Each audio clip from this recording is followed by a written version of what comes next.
And post-secondary will be unlike anything you've ever experienced. That's your segue? Shut up. You have tons of options for where to go to school, what credentials you want, how specialized you want to get. Just to give you a few examples, if you want to go to university, Ryerson or Toronto have really good 4-year film studies programs. Colleges like Humber and Fanshawe have great 2-year diploma programs, and Centennial College has great specialized programs. Things like film business and script-to-screen film. There. You happy? Come on, I talked to all the other colleges.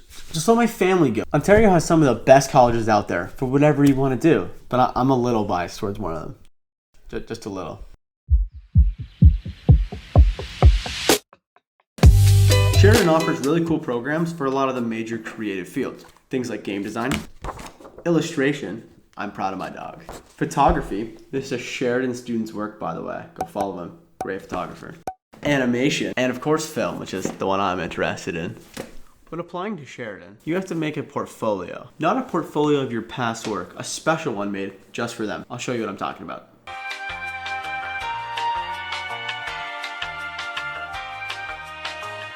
So on the Sheridan website, I'm gonna click here on programs, and then find your program, and then you'll be on this page here with a search bar. You can either type in the program you're looking for if you have a specific program in mind. You can even look A to Z if you want to, but I'm gonna click here on credentials. We're greeted here by our 4 selections. So we have graduate certificates, which are post-secondary essentially, certificates, which are basic 1-year programs, diplomas, which are typical college 2 or 3-year programs, and then baccalaureate degrees, which are a fancy way of saying university degrees. Clicking into it, you have the whole list of degree programs that Sheridan offers, but I'm gonna click here on faculty and then animation, arts, and design, because that's what I'm really interested in. And now that we're here, I'm gonna click on film, and you're gonna get to the film homepage. So first and foremost, you have all these descriptions. They're really informative, but they're not really what I'm gonna focus on right now. I'm gonna go into admission requirements. In admission requirements, you got your pretty basic stuff telling you you have to take 4U English and your other 5 URM courses, whatever, right? But applicant selection, that's where it's really, really important. So this paragraph right here is basically just saying that grades are taken into account, but so is this portfolio. So if we click here on portfolio requirements, it'll prompt a little download. So we're gonna download it, click it open. So basically this disclaimer is just saying that the portfolio requirements can change from year to year, and you'll get more information after you've applied in your Sheridan student account. This next section is just reiterating what I was saying on this page here. Basically, grades are taken into account, but so is this portfolio. Here in instructions for applicants, you get the first mention of an interview. Here it says presentation. So here we get into the meat and potatoes, the creative project header. So first thing you're going to want to do is just look at this word that's just hanging out alone by itself. This year's theme was trust. So this is going to be the theme that they want you to work with.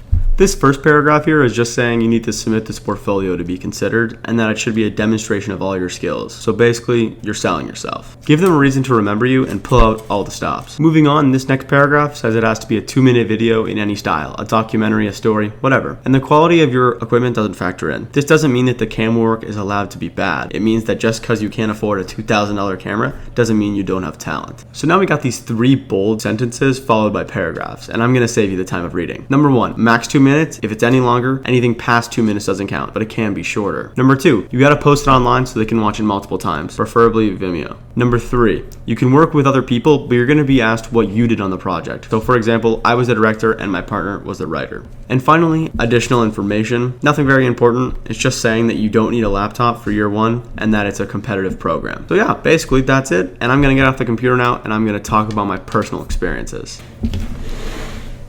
So let's go through some of the questions I had when working on my portfolio. Well, this is a really open project. There are people who are storytellers, people who are comedians, people who have unreal cinematography skills. But the point is, shape the topic to your style. If you like telling jokes, tell jokes. Work to your strengths.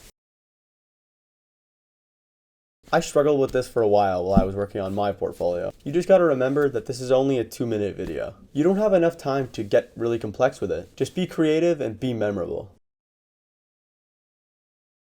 Short answer, no. But of course you don't want to try something that's completely foreign to you. That's not a good exhibit of your skill. If you write primarily comedy, don't make a 2-minute black and white silent film. But if you think of something creative that you want to try and pull off, like a new transition or camera technique, 100% go for it. You'll thank yourself in the long run.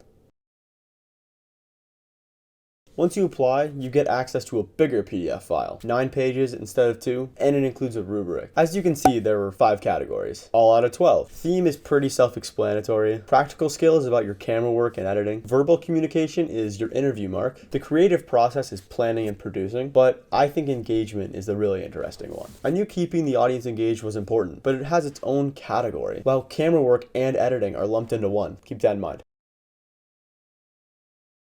I think that to have a solid video, you have to have steady camera work. Use tripods and reshoot things if they're shaky. Use subtle but effective transitions. Things like creative fade-ins or mask wipes. These are both examples from Sherlock, by the way. But I think the most important thing is the audio. Bad audio stands out like a sore thumb, and you want to be remembered for the good things, not the bad things. I'm just going to outline a few things that took me a while to figure out. Not about the portfolio, but about Sheridan. First things first, you can register for your interview at any time. You don't have to wait until your video is done. Just click on Event Registration, and there will be times and dates listed. Second, when going to the interview, make sure you have these 4 things. A printer, a manila envelope, this sheet of paper from that 9-page PDF, and a blank USB. Print that sheet, fill it out, and attach it to the front of the manila envelope. Throw a USB with just your video in the envelope and seal it. Bring it to the interview. I'll talk more about what it's for in a second, but trust me, it's important.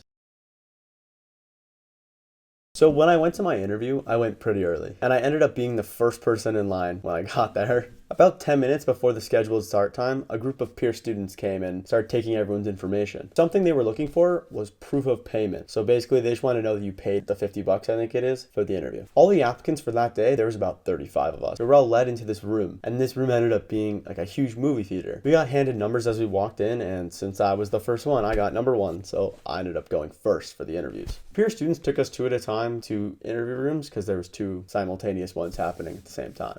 2 simultaneous ones happening at the same time. Someone get me a dictionary. Inside the interview room was 2 senior staff members, and then there was just a laptop. When I went in, I handed them my envelope, and they opened it and took the USB out. See what I mean? USB. They said that playing the video off the USB is a lot easier than just typing in a Vimeo link, so make sure you have one of those. Also make sure there's nothing embarrassing on it that you don't want them to see. They watched my video in total silence. It was really, really scary. Before even asking about my video, they asked me about my USB because I left schoolwork on it and everything. Just like typical assignments and whatever on it. They just made fun of me a little bit for not giving them an empty USB because they wanted to keep it. So I ended up losing some schoolwork on it. So in that 9-page PDF, one of them has questions that the judges will ask. I thought they were just like template questions. They were going to ask something similar to that, but no, the exact same. My questions were, what parts did you play in creating this project? What is the theme or message you're trying to communicate with this project? Please walk us through the creation of the project from conception to completion. Describe the technical challenges you faced while making this project. And what did you want the audience to think, learn, or feel while watching this project? They did ask follow-up questions, but nothing too in-depth. So keep these questions in mind because I'm assuming that most other programs will ask something similar. Overall, the process of applying to a post-secondary film program was a blast. As weird as it sounds, restricting the topic to a single word was really fun. It's like they put us applicants in a box and they were challenging us to get out of it. At the beginning, I thought they just wanted us to essentially all make the same video, but it was really a test just to see how far your creativity could stretch a single word. That's not very stretched, is it? Okay, whoa, stop, whoa. Okay, no one can read that. What are you doing? Stop. Okay, who edited it? Oh, I did?